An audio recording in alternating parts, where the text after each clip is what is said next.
고린도후서 1장 8절로 9절 오늘 이 말씀에 보면은 왜 하나님께서 우리에게 고난을 주시는지, 고난을 주시는 이유를 말씀하고 있습니다. 고난을 주시는 이유는 9절에 있는 대로 이는 우리로 자기를 의지하지 말고 오직 죽은 자를 다시 살리시는 하나님만 의지하게 하려 하심이니라. 아멘. 고난을 주시는 이유.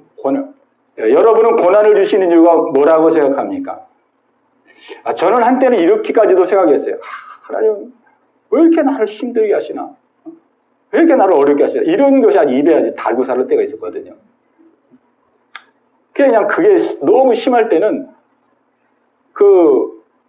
이런 표현은 좀 과한 표현이지만은 어쨌든 그런 생각도 들었어요. 하나님이 나 가지고 이렇게 그냥 이게 장난하시나? 이런 생각은 얼마나 불경한 생각입니까? 과거에 그랬다는 겁니다. 과거에. 하나님은 전능하신 분이시고 다 하실 수 있는 분인데 얼마든지 나를 형통하게 편하게 그냥 앞뒤로 그냥 쭉쭉쭉 그냥 끌고 가실 수 있는 분인데 왜 이렇게 힘들게 하실까? 고난이 참 이해가 잘 안 되는 거예요. 고난 이해가. 그래서 이제 고난에 대해서 제가 이렇게 생활했던 것 같습니다. 지나온 시간들을 돌아오면은 처음에는 자꾸 고난을 피하며 살아왔던 것 같아요. 왜? 고난은 안 좋은 거니까. 고난은 그냥 나 힘들게만 하고 어렵게만 하는 거니까. 그냥 고난을 자꾸 피해가는 거예요. 고난이 올만 하면 그냥 싹 피해서. 어떻게 해서도 피할 수만 있다면 피해서 그 고난 안 당하는 쪽으로 그렇게 살아온 것 같아요. 그런데 이제 그런 시간들을 지내면서 이 고난이라는 것은 이게 피한다고 피해지는 게 아니고 내가 모면한다고 해서 모면되는 게 아니구나. 내가 당해야 될 그 고난의 몫은 내가 당해야 되는 거구나. 고난의 몫이 다 있더라고요. 보니까 우리가 겪어야 될 고난의 분량이 다 있더라고요. 그래서 이제는 고난을 피하지 말고 이제는 고난과 싸워야 되겠다.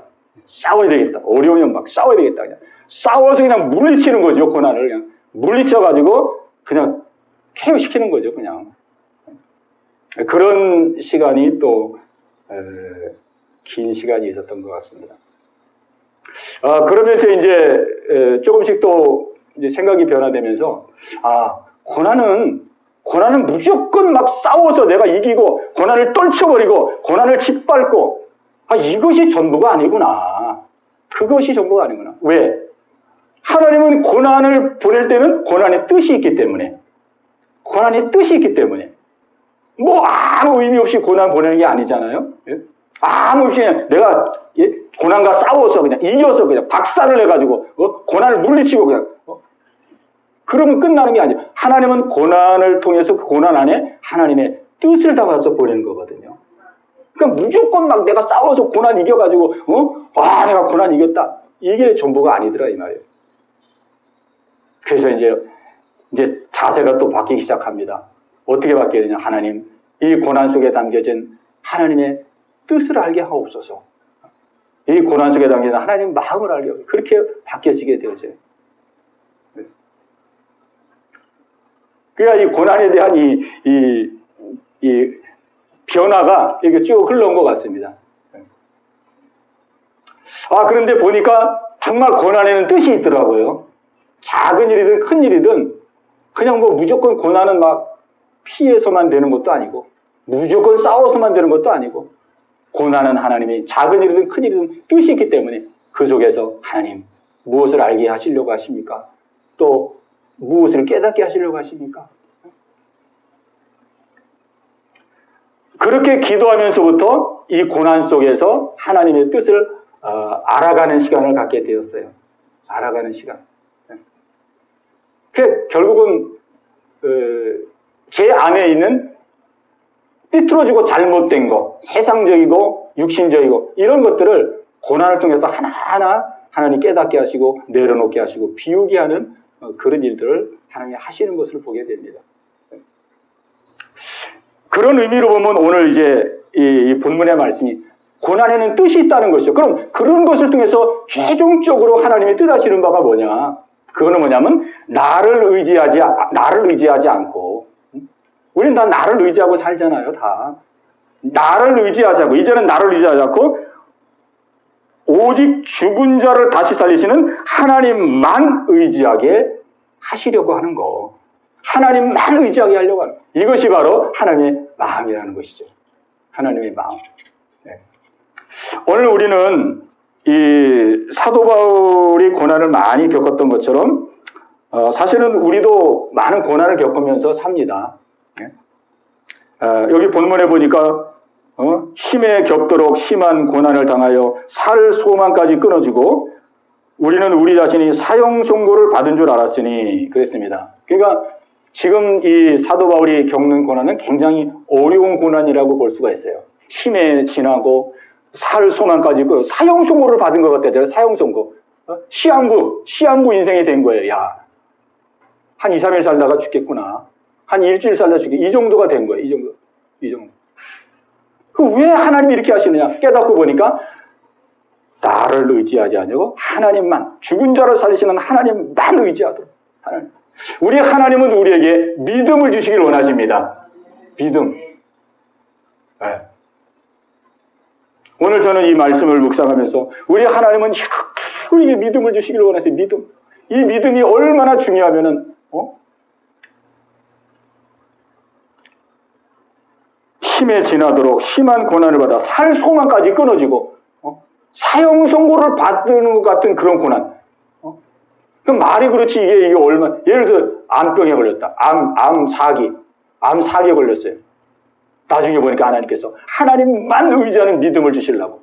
야, 믿음이 얼마나 귀하면은 아니 어떻게 암 사기 사형 선고 받는 데까지 또 하나님이 끌어가실 수 있을까? 우리 상상이 잘 안 되잖아요. 믿음이 얼마나 좋으면은. 근데 정말 하나님은 우리에게 믿음을 이렇게 주기를 원하는데, 우리는 정말 그렇게 믿음을 갖기를 원할까? 네, 그런 생각을 해보았어요. 네, 우리는 정말 믿음을 갖기를 원할까? 믿음의 사람이 되기를 원할까? 믿음의 사람. 참, 믿음을 잘 모르는 것 같아요, 저 자신도. 정말 믿음이 보하고 믿음이 이렇게 생명과 같은 것이고 정말 이 믿음이 이렇게 하나님 말씀하시는 것처럼 이렇게 보았더라는 것을 안다면 지금 믿음의 삶이 지금 내가 이 정도 머물고 있을까? 이 정도 차원에 그냥 달려붙어가지고 그냥 막 불같은 믿음으로 그냥 막 우뚝 섰겠죠. 근데 믿음 하면서도 그 믿음의 가치와 믿음의 소중성과 우리 하나님이 정말 이 귀한 믿음을 주고 싶어서 이렇게 우리의 삶 속에서 인도해 가시는 그 하나님의 마음을 알지 못하고 있구나 하는 것을 느끼게 됩니다. 자, 오늘 우리는 이 말씀을 통해서 하나님이 우리에게 고난을 통해서 우리를 믿음의 사람으로 인도해 가시는데 우리가 이 말씀을 통해서 하나 기억해야 될 것은 뭐냐면 믿음은 고난을 통해서 자라난다는 사실입니다. 예, 우리 같이 한번 합시다. 믿음은 고난을 통해서 자라난다. 믿음은 고난을 통해서 성장한다. 아멘. 예, 참 하나님 공평합니다. 예, 공평합니다. 고난이 많아서 고통스러운 것 같지만 그 사람에게는 믿음의 보화가 있습니다. 그냥 삶이 편안해가지고 그냥 아무 어려움 없이 그냥 정말 남 부럽듯이 그렇게 사는 사람 같아도 그 사람에게는 믿음이 생기기가 어렵습니다. 그게 공평하죠. 예.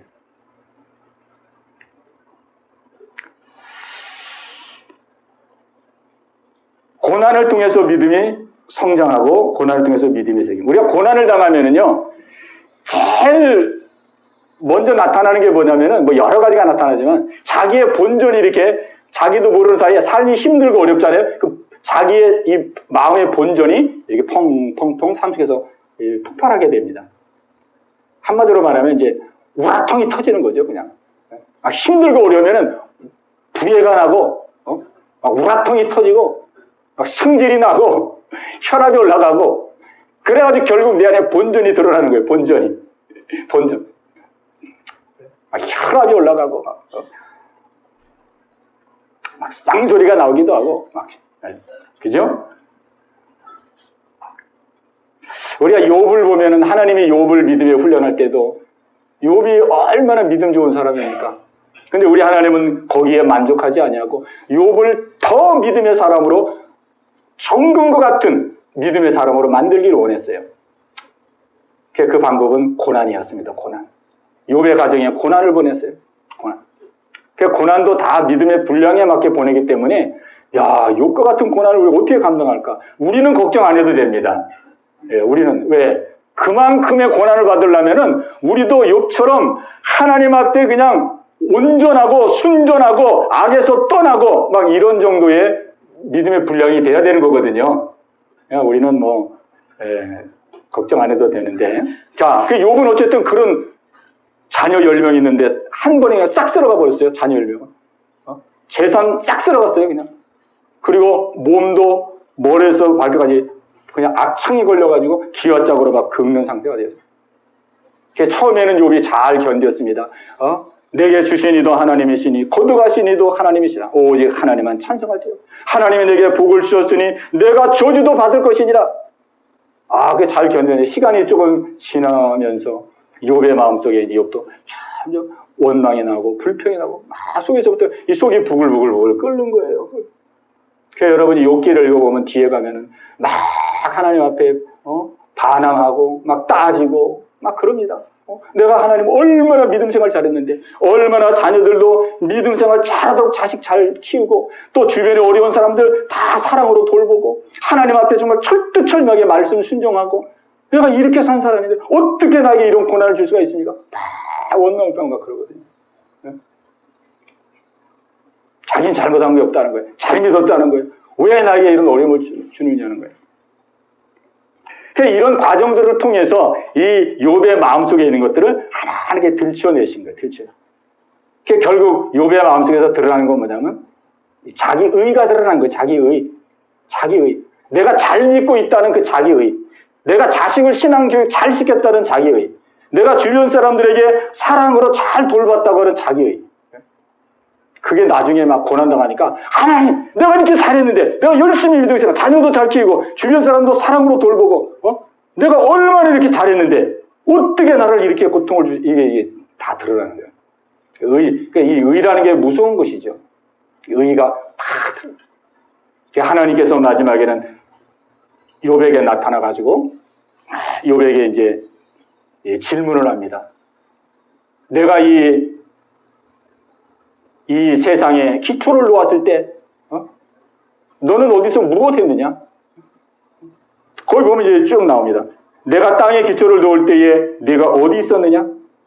바닷물이 태에서 나옴같이 넘쳐오를 때에 문으로 그것을 막은 자가 누구냐? 누가 폭우를 위하여 길을 내었으며 우레의 번개에 길을 내었으며 누가 사람 없는 광야에 비를 내리고 황무하고 공허한 토지를 축축하게 하고 연한 뿔이 나게 하였느냐? 내가 북두성과 그 속한 별들을 인도하겠느냐? 내가 암사슬을 위해서 식물을 사냥하겠느냐? 까마귀 새끼가 하나님을 향하여 부르짖으며 먹을 것이 없어서 오락가락할 때에 그것을 위하여 먹을 것을 예비한 자가 누구냐? 그 욥에게 물어봅니다. 그랬더니 할 말이 없는 거예요. 입을 가리고 주여 저는 죄인입니다. 나는 그냥 하나님 앞에서 나도 그냥 잘하고 잘 믿고 나도 할 만큼 했다라고 생각했는데 우리 하나님이 이 우주 만물을 다스리시는 그 하나님의 놀라운 그 하나님의 사랑과 섭리를 보니 나는 아무것도 아닙니다. 그러면서 욥이 자신의 그 부족함과 연약함을 깨닫게 돼요. 고난 속에서 깨닫게 되는 거거든요. 고난 속에서. 그래서 마지막으로 고백하는 것은 내가 하나님을 귀로만 배웠었는데 이제는 하나님을 눈으로 배웠나이다. 하나님은 우리를 이 고난의 이 과정 속에서 우리를 고난의 과정 속으로 끌고 감으로써 우리 안에 있는 우리의 실체가 자꾸 드러나게 합니다. 내가 모르는 나, 내가 실감하지 못한 나. 우리는 이런 걸 경험해야 돼요. 야, 내 속에 이런 것이 있었나? 내 속에 이런 악이 있었나? 내 속에 이런 독이 있었나? 뭐 아는 사람도 있지만 모르는 사람 많거든요. 우리가 사람들 평가할 때 그잖아요. 그 사람 착한 사람이야. 그 사람 얼마나 좋은 사람인데. 저는 한번 이런 일이 있었습니다. 하나님 앞에 아주 어마어마하게 막 대들고 막말하던 때가 있었어요. 너무 힘들고 고통스러워가지고 아마 욥이 한 것보다 더 한 것 같아요. 뭐 욥이 한 거 성경에 안 써서 그런 줄은 모르지만은 기록한 것만 볼 때는 저는 막 하나님에게 막 덤벼들었거든요. 막 덤벼들었어요. 막 힘들고 어렵고 고통스러워가지고 막 덤벼들었어요. 막 쌍소리도 많이 했어요. 막말도 하고 쌍소리도 하고. 그리고 막 하나님 막 멱살 잡으려고 그랬어요. 안 보이지만은 하나님 어디 계세요? 멱살을 잡아가지고 그냥 막 엎어치게 하려고. 왜 사람 막 너무 기도하고 간구해도 하나님 응답을 안 해주시니까 막 악이 받칠 대로 받치는 거예요. 그냥 막 슬슬 원망 불평으로 시작했다가 막 이 악이 받칠 대로 받치니까 그렇게 되더라고요. 근데 그것이 하나의 그냥 지나가는 사건이 아니었고 그 사건이 제가 얼마나 하나님 앞에서 악하고 독한지를 발견하게 되는 그 전환 포인트가 되었어요. 저도 제 안에 그런 무서운 무서운 악이 있었다는 걸 몰랐거든요. 근데 막 속에서부터 그렇게 막 터져나온 걸 보면서 내가 하나님 앞에 이렇게 독한 자였나?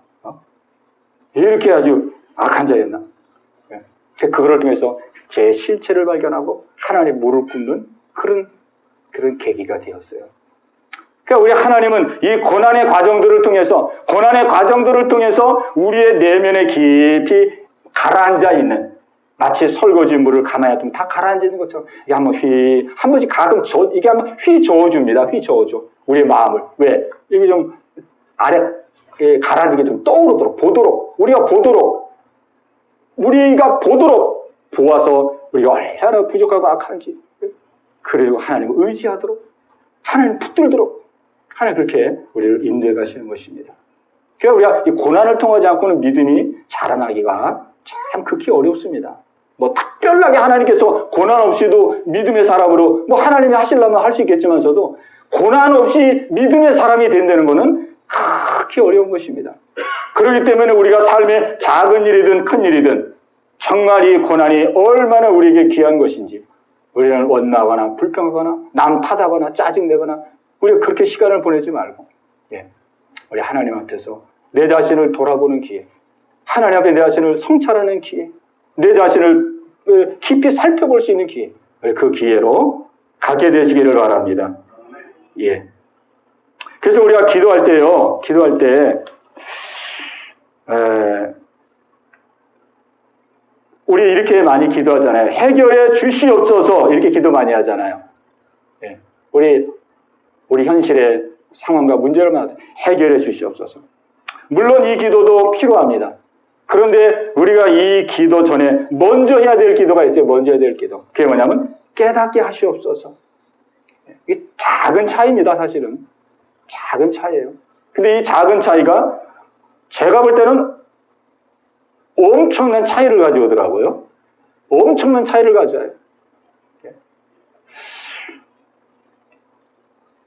우리가 주변에 이 믿음의 성도들을 보면 어떤 사람 고생 많이 하는 사람들이 있습니다. 고난을 많이 당하고, 뭐 자녀로 문제로, 뭐 물질 문제로, 또 질병 문제로, 환경 문제로, 또 재정 문제로, 인간관계 문제로 어려움을 많이 경험한 사람들이 있어요.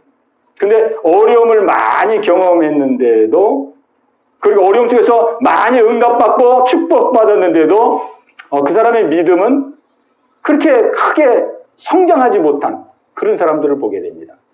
그런 사람들. 왜 그럴까? 어떤 사람은 고난을 진짜 오래 당한 사람 보면 고난을 통해서 이렇게 연단된 사람, 훈련된 사람들 보면은요, 그런 사람들 보면은 이렇게 느껴지는 게 있거든요. 사람들이 겸손하고 온유하고 자기 드러내려고 하지 않고 큰 믿음 안에 살고 순종하고 뭔가 이게 그 신앙 인격으로 느껴지는 게 있습니다. 그러니까 우리는 이 고난 속에서 우리가 문제 속에서 많이 응답받고 많이 해결받고 그것도 하나님 큰 은혜입니다. 큰 은혜예요. 그러나 우리 하나님이 더 원하는 것은 그 고난을 통해서 우리가 날마다 새롭게 되는 것입니다. 날마다 우리가 하나님의 사람으로 변화되는 것입니다. 날마다 변화. 사도 바울 보세요. 내 겉사람은 후피하나 내 속은 날로 새롭도다. 날로 새롭. 고난을 단지 그냥 고난 주여 해결해 주시옵소서, 응답해 주시옵소서, 풀어 주시옵소서. 그게 아니고 하나님 이 고난 속에서 또 나를 비춰 주시옵소서. 나를 새롭게 하여 줘. 그러니까 날로 새로워지잖아요. 그러니까 우리 하나님은 날마다 우리가 새로워져서 하나님만 의지하는 자로 정말 하나님을 닮은 자로 예수 그리스도의 성품을 입은 자로 우리가 날마다 변화되기를 원하는 거거든요. 변화되기를 원하는. 그러니까 우리가 작은 거든 큰 거든 우리의 삶 속에서 생각의 변화, 마음의 변화, 날마다 내 삶 속에서 이렇게 살면 안 되지. 내가 새롭게 결단하고 새롭게 출발하리라. 이런 것들이 사실은 하나님의 큰 은혜입니다. 왜? 하나님이 역사하고 있다는 증거예요. 내 생각이 자꾸 바뀌어. 어제 생각과 오늘의 생각이 바뀌어. 어제 마음과 오늘의 마음이 바뀌어요. 막 자꾸 다시 마음속에 자꾸 결단이 나와. 이러면 안 되지. 내가 새로 출발해야지. 막 이것이 변화의 그 시발점이거든요. 변화의 시발. 우리 하나님은 우리를 그렇게 인도가기를 원하시는 것이죠. 말씀을 정리하겠습니다. 결론적으로 말씀을 정리한다면 하나님은 우리가 이 고난의 삶을 통해서 그거를 해결하는 은혜를 주시는 것도 하나님 우리에게 주시는 귀한 은혜지만은 하나님은 이 고난과 어려움 속에 우리의 믿음이 성장하기를 원한다는 사실입니다. 믿음이 성장하기를 원한다는 사실이에요. 그리고 또 우리 믿음이 견고해져서 믿음 안에서 자유함을 누리며 살기를 원하십니다. 믿음 안에서 자유함을 누리며 살기를. 그리고 마지막으로는 믿음이 견고해져서 이제는 문제가 있어도 문제를 이기며 사는 자가 되기를 원하십니다. 문제를 이기며 사는 자. 그래서 성경에 나와 있는 거의 대부분에 있는 사람들을 보면은 하나님이 문제를 해결해 주지를 않았어요. 왜? 문제를 이길 수 있는 믿음들을 갖고 있기 때문에. 문제를 이길 수 있는 믿음들이 다 세워졌기 때문에 굳이 문제를 해결해 줄 필요가 없는 거예요. 그래서 사도 바울은 평생 어려움이 많았습니다. 그리고 어려움 속에서 하나님은 더 빛과 같이 복음의 찬란한 빛을 비출 수 있도록 어두울 때 빛이 더 귀하게 느껴지는 것이죠. 우리 밤하늘의 별을 보세요. 밤에 깜깜할 때 별은 더 찬란합니다. 낮에는 별이 있는지 없는지 우리가 모르잖아요. 그러나 밤하늘이 되면 별이 그냥 청초록, 별이 진가를 바랍니다. 진가를. 사실 우리 하나님께서는 우리가 고난과 어려움 속에서 우리가 하나님의 성도로서 진가를 발휘하는, 고난 속에서도 감사하고 고난 속에서도 뚫고 나가고 고난 속에서도 믿음으로 살고 그렇게 살기를 하나님이 원하신다는 것이죠. 그러니까 믿음은 얼마나 귀한 것인지, 하나님만 의지하는 이 믿음. 우리 하나님께서 저와 여러분 모두를 이와 같은 삶으로 인도해 가고 계십니다. 그래서 우리는 이 고난은 끊임없이 우리에게 다가오는 것인데, 우리가 고난을 너무 염려하지 말고, 고난을 너무 피하려고도 하지 말고, 고난과 그냥 맞짱 뜨고 막 그렇게 하려고도 하지 말고, 하나님이 이 고난도 다 필요에 따라 보냈다가 걷어갔다 하는 거니까, 하나님 이 고난 속에서 제가 깨달을 것을 알게 하시고 하나님 마음을 알게 하옵소서. 그리고 우리 깨닫고 발견하면 고난이 또 지나가거든요. 지나갔다고 해서 끝나는 건 아니지만 또 새로운 고난이 옵니다. 그러면서 전진시키는 거거든요. 그러니까 이 고난을 막 피한다고 싸운다고 되는 게 깨달음은 물러가더라고요. 네, 깨달음은 해결되고 또 하나님 그 다음으로 우리를 또 믿음으로 전진시키고, 네, 그래서 우리가 이 고난 앞에서 자유함을 누리시기를 바라고, 이 고난 속에서 우리가 그래도 고난 속에서 담대함을 갖기를 바라고, 고난 속에서도 우리 이기고 승리하는 저와 여러분 다 되시기를 주님의 이름으로 축복합니다. 예, 우리 들은 말씀 붙들고 우리 함께 기도하는 시간 갖도록 하겠습니다. 예, 고난이 없다면 얼마나 좋겠습니까? 또 하나님은 그렇게 하려면 하실 수도 있겠죠. 네. 근데 실상은 하나님이 그렇게 안 하십니다. 왜? 고난이 없으면 우리는 무능한 자가 되거든요. 네. 온실의 화초가 돼가지고 너무 약한 자가 되고 너무 미약한 자가 아무것도 할 수가 없는, 아무 역할을 할 수가 없는 거예요. 네. 우리 철광석이 용광로 속에 들어가야 정말 상품성 있는 제품이 되듯이, 우리 하나님 뭐 힘이 없어서 이렇게 힘들게 하겠습니까? 뭐 하나님이 능력이 없어서 이렇게 어려움을 겪게 하겠습니까? 우리를 정금 같은 믿음으로 만들어서 자유함을 마음껏 누리고 어려움이 와도 어려움을 이길 수 있는 자가 되게 하고 믿음 안에서 그냥 풍성하게 세상을 다스리고 정복하며 살아갈 수 있는 그런 아주 축복된 삶을 살도록 하기 위해서 우리를 인도해 가시는 것이죠. 그러므로 우리는 삶 속에서 정말 힘들고 어려울 때마다 우리 자신을 돌아보고 믿음으로 전진하고 성숙해 나가는 일에 우리 박차를 가며 나아갈 수 있도록 은혜를 달라고 우리 들은 말씀 붙들고 우리 한숨에서 같이 기도합니다. 주여 할렐루야. 살아계신 아버지 하나님이여, 우리를 향하신 하나님의 그 놀라운 사랑을 우리는 측량할 수가 없습니다. 우리는 눈에 보이는 것을 전부 여깁니다. 우리는 세상 것을 전부 여깁니다. 그러나 우리 하나님은 우리에게 더 좋은 것을 주시기를 원하십니다. 더 복된 축복을 주시기를 원하십니다. 하나님, 우리가 삶의 고난과 고통을 겪을 때에 얼마나 힘들고 어려움을 겪는지요.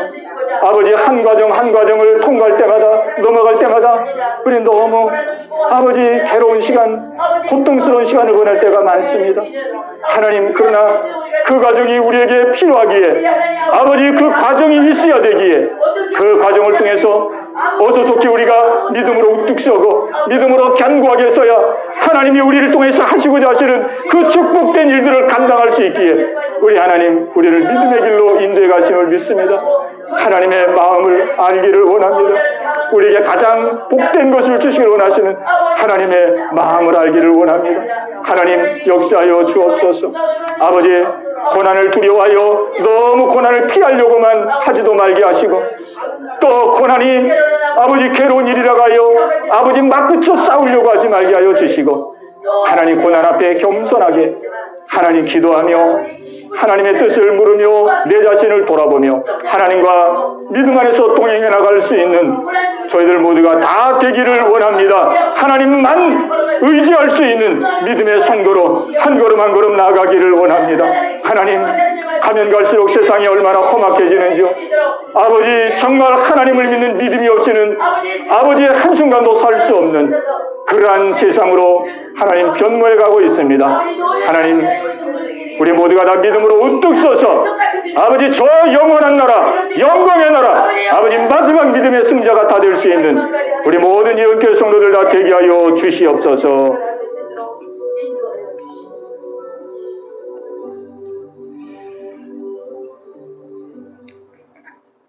하나님 아버지, 감사합니다.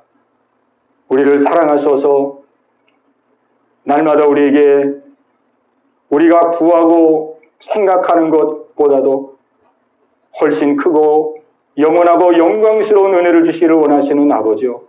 하나님, 오늘도 그 하나님의 마음을 다시 한번 헤아리며 하나님께 감사와 영광을 돌립니다. 아버지, 우리의 삶 속에서 힘들고 어려운 일을 만날 때마다 그 모든 현실을 하나님이 주관하고 있다는 사실을 잊지 말게 하시고, 하나님이 때로는 우리에게 어려운 현실을 보내기도 하고 또 걷어가기도 하고, 하나님이 역사하사로 그 과정을 통하여 우리를 믿음의 사람으로 우리를 한 걸음 한 걸음 기르시며 양육하시며 훈련하시는 줄로 믿습니다. 아버지 그 믿음을 가지고 하나님 날마다 새로워지는 저희들 되기를 원합니다. 아버지 삶의 뒤를 돌아볼 때에 그저 단순히 많은 어려움이 있었고 많은 어려움 속에서 문제가 해결됐다는 것이 자랑이 아니라 그 문제 속에서 내 믿음이 하나님이 기뻐하는 믿음, 하나님이 원하시는 믿음의 사람으로 우뚝 선 것을 인하여 하나님께 영광 돌리게 하시고 장차 마지막 날 우리가 내보일 것은 바로 그 믿음이오니 그 믿음을 준비하고 나갈 수 있는 우리 모든 성도들 다 되게 하여 주시옵소서. 예수님의 이름으로 감사하며 기도하옵나이다. 아멘.